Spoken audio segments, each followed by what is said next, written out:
Bonjour, c'est Ursula Lancard. Aujourd'hui, on est le 9 janvier 2019. Je viens sonner la trompette aujourd'hui encore et je viens vraiment nous encourager à glorifier le Seigneur par notre habillement et dans tout ce que nous faisons. Parce que dans 1 Corinthiens 6, le verset 20, c'est dit, vous avez été rachetés à un grand prix, glorifiez donc Dieu dans votre corps et dans votre esprit qui appartiennent à Dieu. Alors on n'appartient plus au monde. À partir de ce moment-là, on ne peut plus continuer de vivre comme notre ancienne manière de vivre. Alors il est donc important qu'on puisse aussi aligner notre vie extérieure en fonction de ce que nous confessons. Sinon, on serait tout simplement en train de faire un mensonge. Et Dieu vient chercher tous ceux-là qui se sanctifient et non ceux-là qui pratiquent le mensonge. Alors, il y a des mensonges qu'on pratique volontairement, il y a d'autres qu'on pratique involontairement et souvent on ne s'arrête pas pour se demander si c'est un mensonge ou pas. Alors, c'est à cela que le Seigneur nous intéresse aujourd'hui afin qu'on puisse sortir de tous ces mensonges-là auxquels on adhère. Alors, le message d'aujourd'hui, l'exhortation d'aujourd'hui, c'est ces mensonges que nous achetons pour notre perte. Donc voilà. Alors, au fait, il suffit qu'on regarde autour de nous. Alors, tout est apparence, tout est séduction, tout est mensonge, tout est zoom out, on grossit la chose, alors que la chose n'est pas. Et aujourd'hui, dans nos médias, peu importe le type de médias, si une histoire n'accroche pas, n'est pas du côté négatif, alors c'est pas important. Alors, quand on va sur Internet, à la télévision, à la radio, peu importe, très souvent, c'est des histoires vraiment... quand tu t'arrêtes, en tant qu'enfant de Dieu, tu te demandes, mais pourquoi ils en parlent? Parce que c'est pas quelque chose d'intéressant, c'est pas quelque chose qui édifie. Parce que la bonne nouvelle, elle édifie. Alors, dans notre monde aujourd'hui, c'est ça. Et si on s'accorde avec ce qui se passe dans notre monde, alors on va se retrouver à vivre comme eux, à penser comme eux, et puis à adhérer à leur mode de pensée, ce qui fait que on se retrouve carrément séparé de notre Dieu, parce que Dieu a dit, vos voix ne sont pas mes voix, et puis vos pensées ne sont pas les miennes. Les pensées de l'Éternel sont au-dessus des nôtres, n'est-ce pas? C'est ça que la Bible dit. Alors il est donc important qu'on puisse s'arrêter et se poser les questions les plus importantes. Dans Jean 17, le verset 24, je vais lire 24 parce que Jean 17, on sait tous, c'est la prière que Jésus-Christ a fait pour ses disciples, mais aussi pour nous, parce que la prière est venue jusqu'à nous. Alors, il a dit ceci au Père, il a dit, Père, je veux que là où je suis, ce que tu m'as donné soit aussi avec moi, afin qu'ils voient ma gloire, la gloire que tu m'as donnée, parce que tu m'as aimé avant la fondation du monde. Alors, Jésus-Christ a prié pour que nous soyons là où il est. Et c'est ce même Jésus-là qui nous a donné les principes de vie. Il nous a dit, si vous voulez être là où je suis, voilà comment vous devez vous comporter. Alors, tu ne peux pas avoir deux maîtres. Soit Jésus est ton maître, soit c'est le monde et puis ses valeurs. Alors, si Jésus est ton maître, alors pose-toi des questions à savoir pourquoi donc tu suis les valeurs du monde. Alors, ces mensonges auxquels nous nous adhérons, c'est toutes ces choses-là qui sont apparences de beauté, qui sont la mode, qui sont le design, qui sont au fait toute cette façon de penser de notre monde et qui fait par exemple que, bon, finalement, on embrasse une façon de faire alors que le père n'est pas dedans. Comme aujourd'hui, exemple, très souvent, les femmes vont se retrouver à avoir toujours une trousse de maquillage. Alors, maquillage, le mot maquillage, on se maquille, c'est-à-dire on cache la vérité. Alors, on met un autre masque, c'est ça le maquillage. On met un masque et on ne nous reconnaît pas. Et aujourd'hui, une femme, pour qu'une femme soit une femme in, il faut qu'elle ait une trousse de maquillage. Alors, là, on va trouver les rouges à lèvres, on va trouver les produits pour la peau, et puis on va trouver toutes sortes de choses, du parfum, et puis des poudres, et puis etc. Alors, il y a des maquillages qui sont vraiment des maquillages, hein, c'est dit des maquillages, je ne sais pas, peut-être, je ne sais pas, parce que moi, je n'en ai pas, alors je ne peux pas vous aider, mais il y a des maquillages, on dit c'est des maquillages naturels. On te dit non, c'est naturel. Alors, mais si c'est naturel, mais pourquoi tu en mets sur toi? Parce que ce qui est naturel, c'est toi-même. Il n'y a pas autre chose que tu peux ajouter sur toi qui est naturel. Une fois que tu mets autre chose sur toi, ce n'est plus naturel. Maintenant, on peut dire, alors dans ce cas, pourquoi est-ce que tu mets de la pommade? Alors oui, je mets de la pommade parce que si je n'en mets pas, je vis dans un pays de froid. Si je n'en mets pas, alors je serai blessée partout parce que j'ai une peau sèche. Je suis une personne de peau brune. Et si je n'en mets pas, alors bon, voilà. Alors maintenant, si je prends une pommade où l'odeur accueille les gens à des milliers de kilomètres, etc., etc., bon, il faut se demander pourquoi cela. Mais si je mets la pommade parce que mon corps en a besoin, parce que même les médecins me diraient non, ton corps en a besoin, alors il n'y a pas le point à ce que je mette une vaseline sur moi. Il n'y a pas le point à ce que je mette, par exemple, de l'huile d'olive sur moi. En tout cas, pour moi, en tout cas depuis peut-être déjà 3 ou 4 ans, au fait, je mets quelque chose de naturel, le beurre de karité que je mélange avec de l'huile d'olive, et puis bon, bon, souvent aussi de l'huile de coco, et puis c'est tout, hein, et puis bon, voilà, je dis, bon, c'est pas plus important que, en tout cas, c'est ça qui me convient, mais avant cela, je mettais une crème, le Kéri, qui je trouvais assez naturel. J'ai regardé les produits qui sont là et puis bon, je trouvais que ça me convenait parfaitement. Et j'ai toujours mis le Kéri depuis des années, depuis plus de 20 ans. Alors, parce que, bon, quand je n'en mets pas, ma peau est blessée et puis etc. etc. Donc, question de dire que, ça dit qu'il c'est important de s'arrêter pour se demander, mais pourquoi est-ce qu'on met certaines choses? Est-ce que tu as besoin d'une trousse de maquillage pour une apparence de beauté? Tu es déjà belle, tu es déjà beau.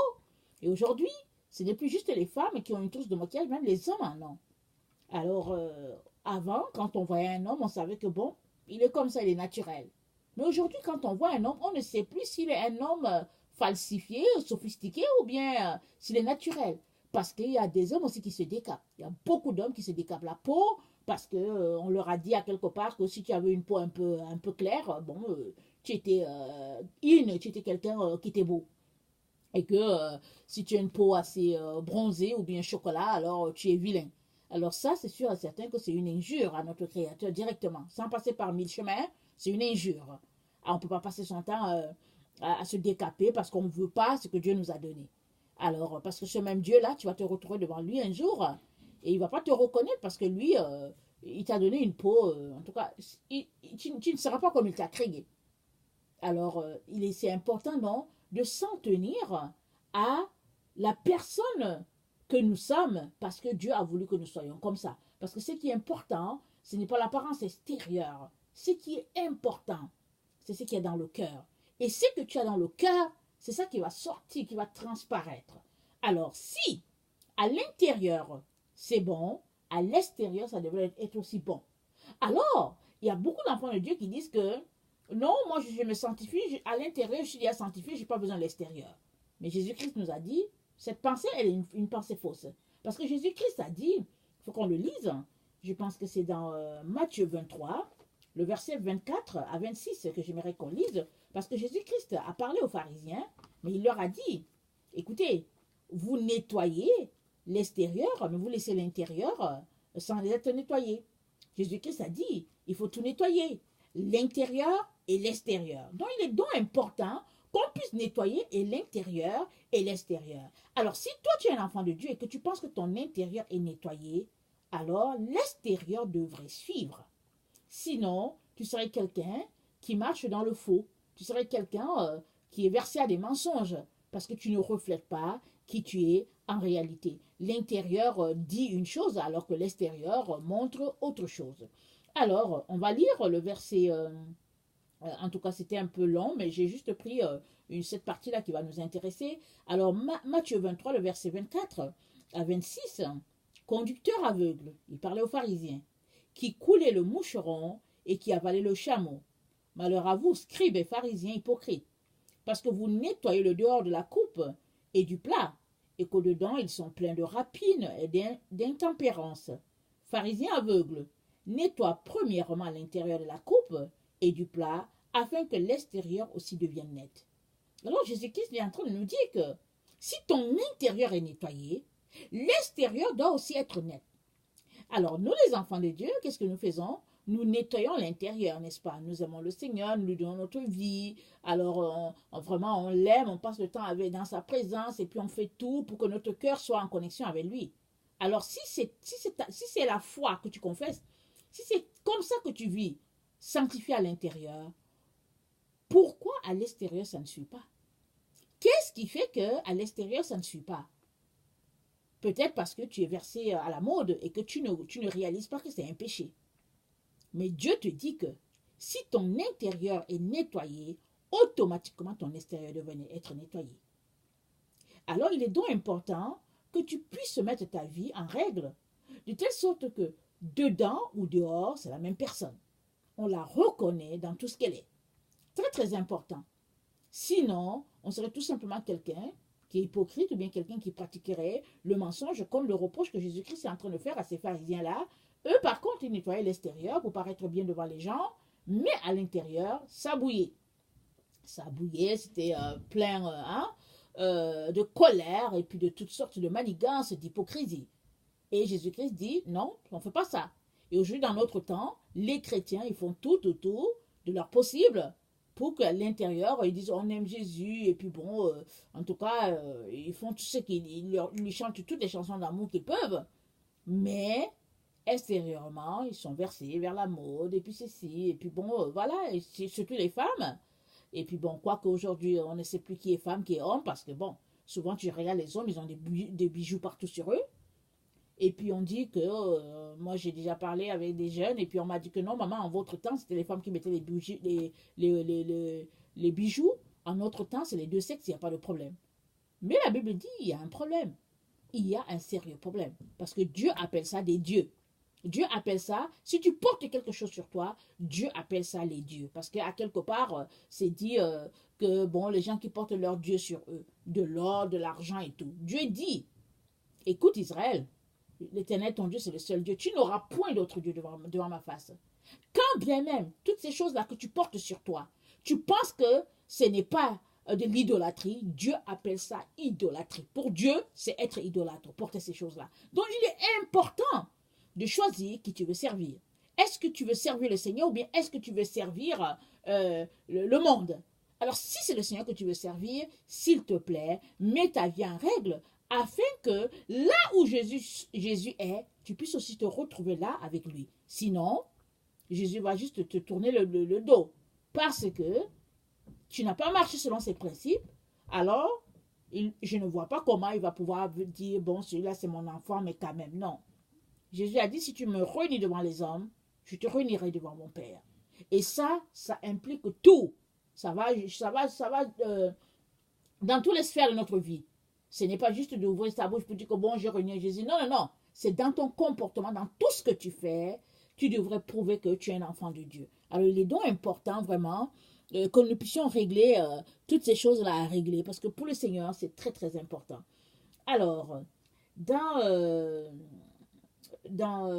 on a lu Matthieu, dans 1 Timothée 2, le verset 9 à 10, c'est dit ceci. 1 Timothée 2, versets 9 à 10.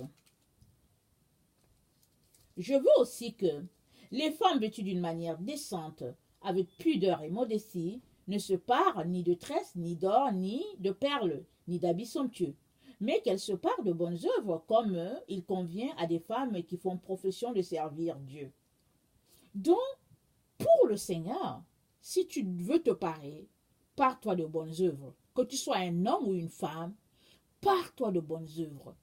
Parce que dans Apocalypse 22, je pense, j'espère que je ne me trompe pas, dans Apocalypse 22, parlant de l'épouse, c'est dit, attendez, il faut que je trouve carrément le passage, on dirait que c'est 21. C'est 21. Ok. Ok. Il me transporta en esprit. C'est Apocalypse 21. Il me transporta en esprit. Apocalypse 21 à partir du verset 9. Non, Apocalypse 21 à partir du verset 10. Et il me transporta en esprit sur une grande et haute montagne. Il me montra la ville sainte, Jérusalem qui descendait du ciel d'auprès de Dieu, ayant la gloire de Dieu. Son éclat était semblable à celui d'une pierre très précieuse, d'une pierre de jaspe transparente comme un cristal. Ok, attendez, c'est pas là que je voulais lire.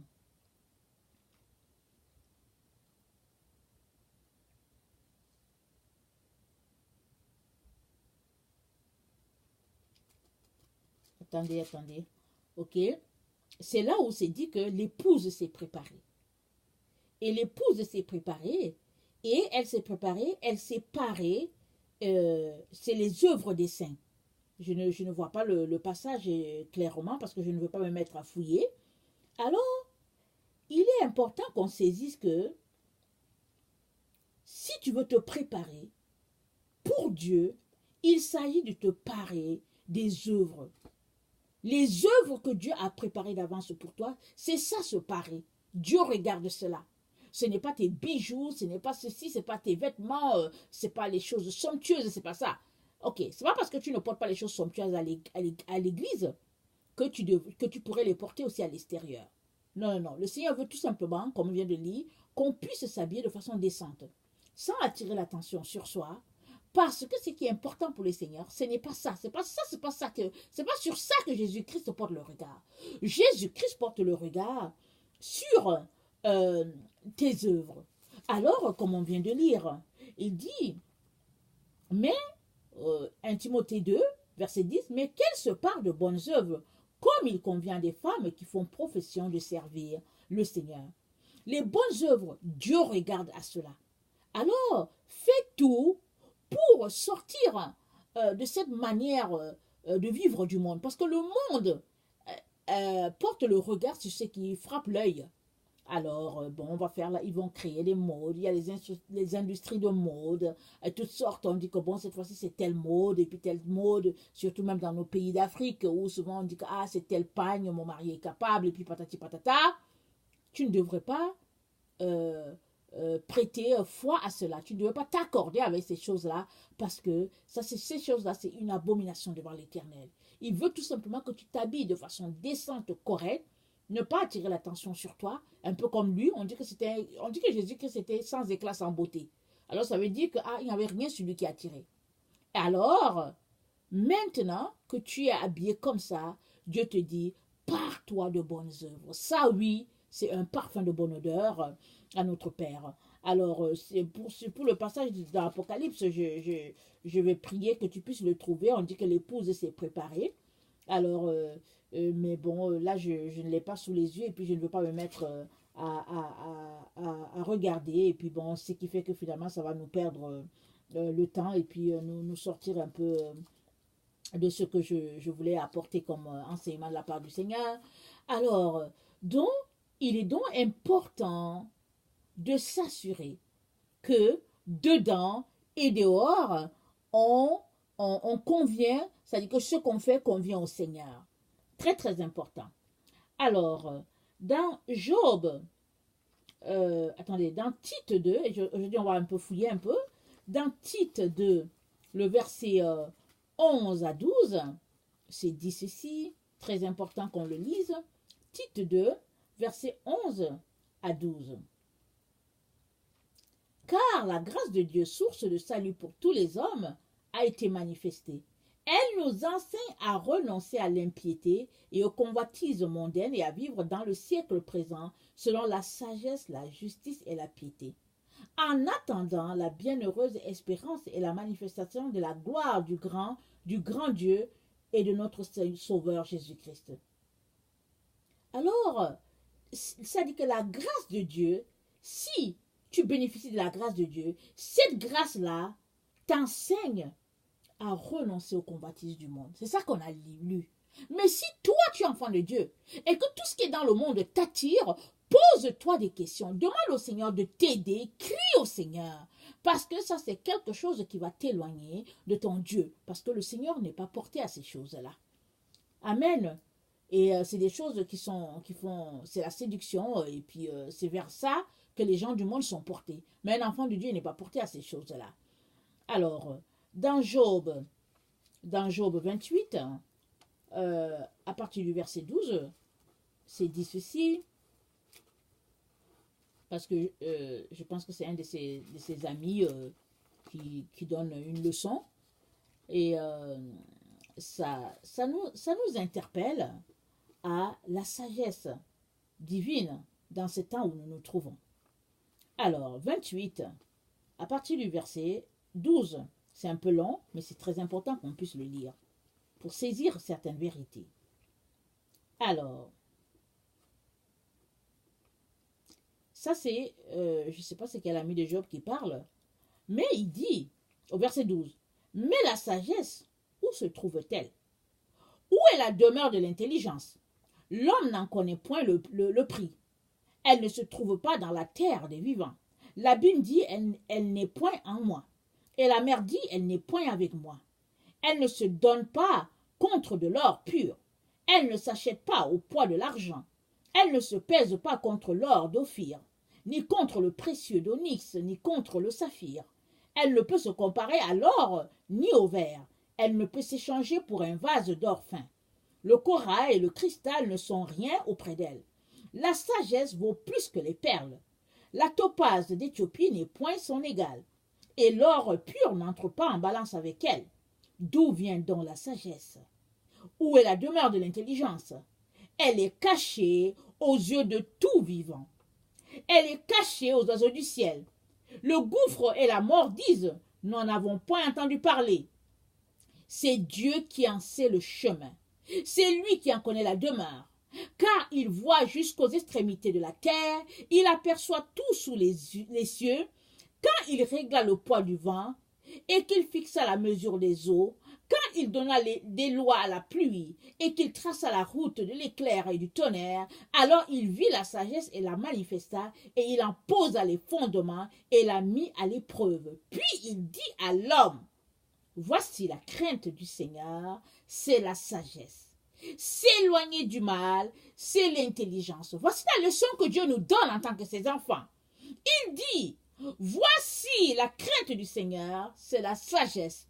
S'éloigner du mal, c'est l'intelligence. Alors le mal, c'est tout ce que Dieu déteste. Si Dieu t'a dit ne fais pas ça, si tu le fais, tu es en train de faire le mal.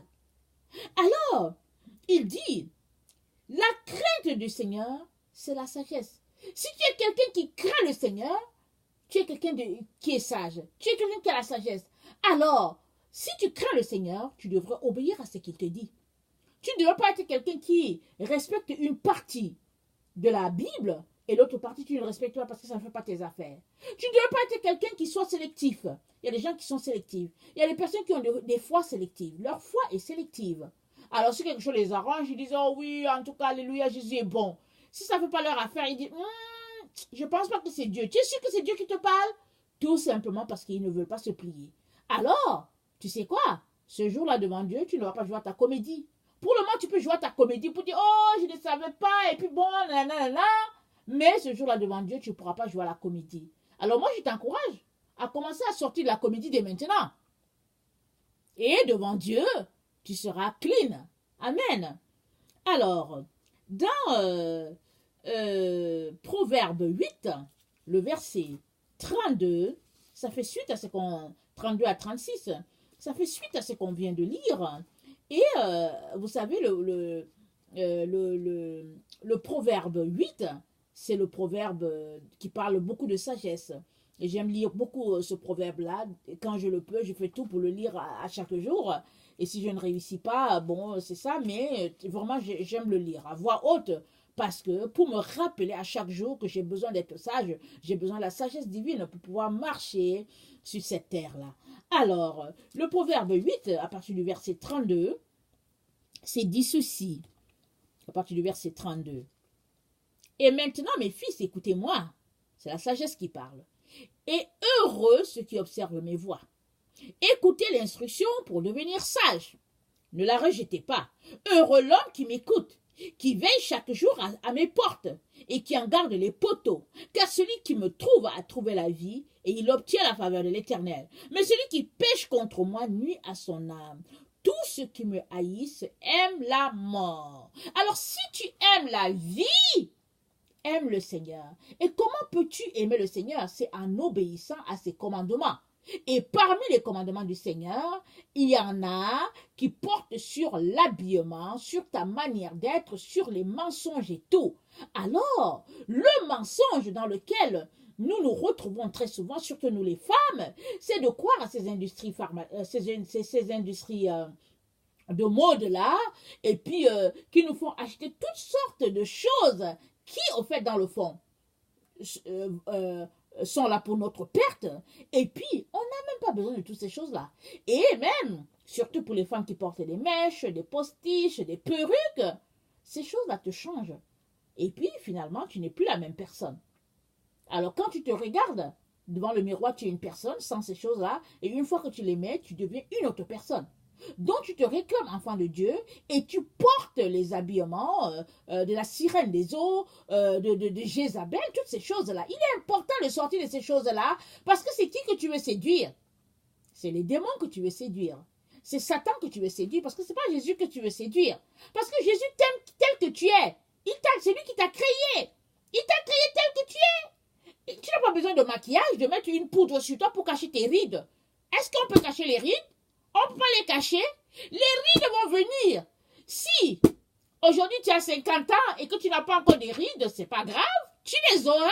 Ça fait partie de la vie de ce monde. Alors maintenant, suppose que tu veux cacher tes rides. Alors pourquoi est-ce que tu veux aller au ciel? Parce qu'au ciel, il n'y a pas de rides là-bas. Alors si tu caches tes rides ici, ben tu vas rester sur la terre avec les gens qui cachent leurs rides. Parce qu'au ciel, il n'y a pas de rides. Tout le monde est jeune là-bas. Alors, si tu portes des rides, gloire à Dieu, ça veut dire que tu as vécu longtemps sur cette terre. Amen. C'est pas tout le monde qui peut vivre 70 ans, 80 ans. Si tu as des cheveux blancs, oh là là, quelle bénédiction! Le Seigneur dit que les cheveux blancs sont une couronne. C'est la couronne que Dieu donne aux gens d'un certain âge. Oh mon Dieu, quelle grâce! Mais il y a des gens, ils ont les cheveux blancs, ils s'en vont cacher ça.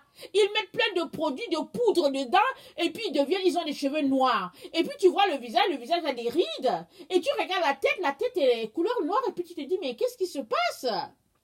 Alors, quand je venais d'arriver à l'Occident, dans ma tête, les cheveux blancs, c'était juste pour les gens d'un certain âge, c'est-à-dire à partir de 60 ans. Et j'ai rencontré quelqu'un, un frère en Christ, et puis, en tout cas, j'aimais bien, lui aussi m'aimait bien, et il était dans la trentaine, mais il avait les cheveux blancs. Et moi, je ne comprenais pas, je le regardais, je me disais, mais moi, je ne comprends pas. Son visage est jeune, mais pourquoi est-ce qu'il a les cheveux blancs? Alors, comme on faisait partie de la même église, je lui ai demandé, je lui ai dit, mais j'ai une question. Je ne comprends pas parce qu'on était en train de pratiquer, je pense, des chansons pour Noël ou quelque chose comme ça. Alors je lui ai dit, je vais te poser une question. Je ne sais pas, mais pourquoi est-ce que tu as des cheveux blancs? Et il a commencé à rire, il dit non, moi j'ai commencé à avoir les cheveux blancs à 20 ans. J'ai dit, ah bon? Il dit oui. Alors moi je trouvais que c'était beau. Mais les cheveux blancs, c'est une couronne que Dieu donne aux gens d'un certain âge. Mais lui, il les avait plutôt, bon, peut-être que ça le dérangeait, je ne sais pas, mais ça ne le dérangeait pas. Il aimait ça, et puis bon, c'est gloire à Dieu.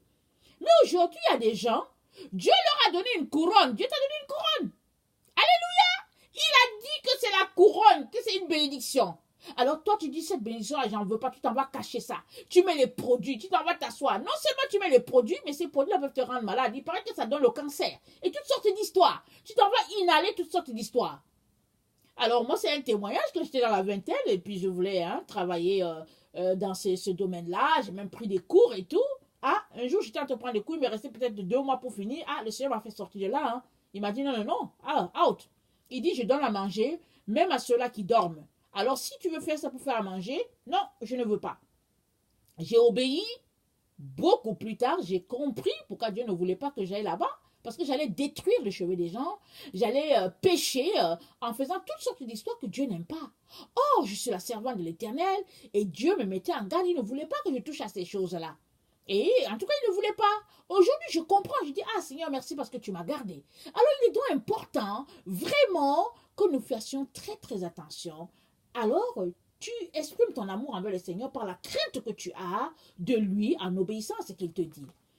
Alors, je vais terminer donc avec... est-ce que j'ai même lu? On dirait que je n'ai pas lu le Proverbe 8. Non, je n'ai pas lu.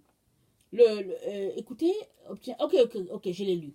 Alors, Galates 5, on va finir avec ça. Galates 5, le verset 16 à 19.